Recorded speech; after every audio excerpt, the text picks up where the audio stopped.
All of you will know how difficult it is to cross a busy road. Safety is very important, so always look for a safe place to cross, and the most sensible thing to do is to find a marked crossing place.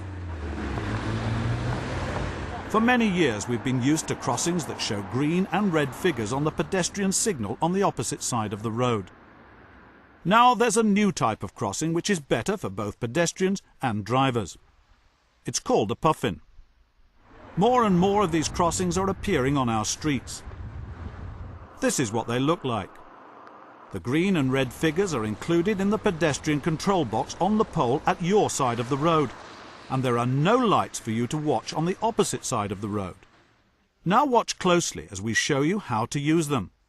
When you want to cross the road at a puffin crossing, look for the control box on the pole at your side of the road. When you look at the box, you can see also the traffic coming towards you.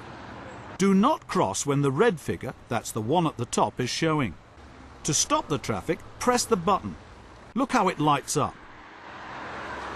Now wait until the green figure at the bottom lights up and the traffic has stopped in both directions. It's now safe to cross. The traffic lights will stay red for drivers until you've reached the other side of the road. Just watch again. Stop when the red figure is showing. Press the button. Wait until the green figure shows and the traffic has stopped, and then you can safely cross the road.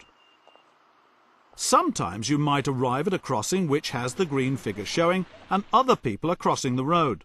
If so, you can also cross, even if you're on the opposite side of the road, but first check that the traffic is still stationary.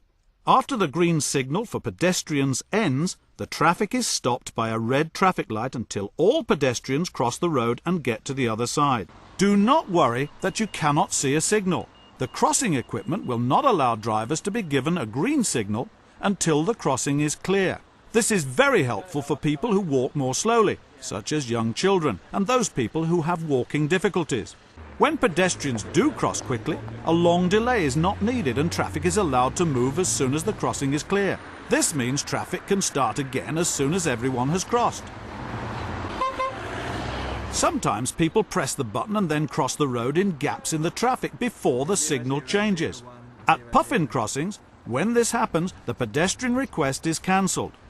This also means traffic is not held up when no one is using the crossing. However, as long as someone is waiting, the request to cross will not cancel. These crossings have detectors so that they can tell when there are people waiting to cross, but you must still press the button.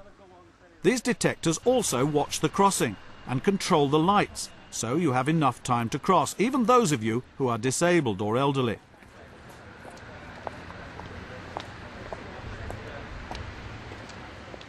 Underneath the control box, there is a cone-shaped device which goes round when it's safe to cross the road.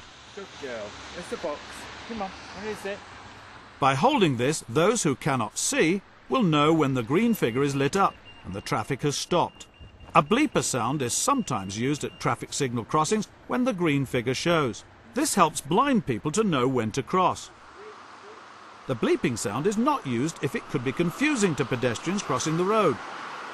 For example, if two crossings are very close together, it could be difficult for some people to tell which one is bleeping. People who cannot see very well find puffins helpful because the red and green figures are nearer and easier to see. Special paving called tactile paving, that's the paving with bumps on, helps people with very poor sight to find the control box and also the edge of the pavement. Some puffin crossings have two sets of control boxes, one higher than the other. This is to help at busy crossings, when it may not be possible for all pedestrians to see the control box because of other people waiting. This higher level box also shows the red and green figures, so you can tell when it's safe to cross the road. You will see on this one, as well as the figures, there are also red and green bicycles. When a puffin crossing has these signs, it can be used by cyclists as well as pedestrians. At the moment, there are different types of pedestrian signals. Some on the opposite side of the road and some on the same side as you. One day most crossings will be puffins, and this will be much better for pedestrians because there will only be a red figure or a green figure, and they will be on the same side as you. It will also be simpler for drivers because traffic will be held on a red traffic light while pedestrians cross, removing confusion caused by the flashing amber signal at pelican crossings. Remember, these crossings are easy to use and have been designed to make it safer for pedestrians.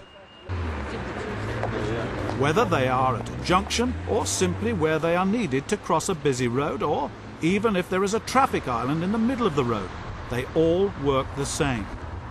Also remember, it does not matter whether you cross at a puffin or any other type of crossing with traffic signals. The red figure always means stop, and the green figure means when all the traffic has stopped, you may cross in safety. If you want a copy of the leaflet, How to Use a Puffin Crossing, the address is given on the screen.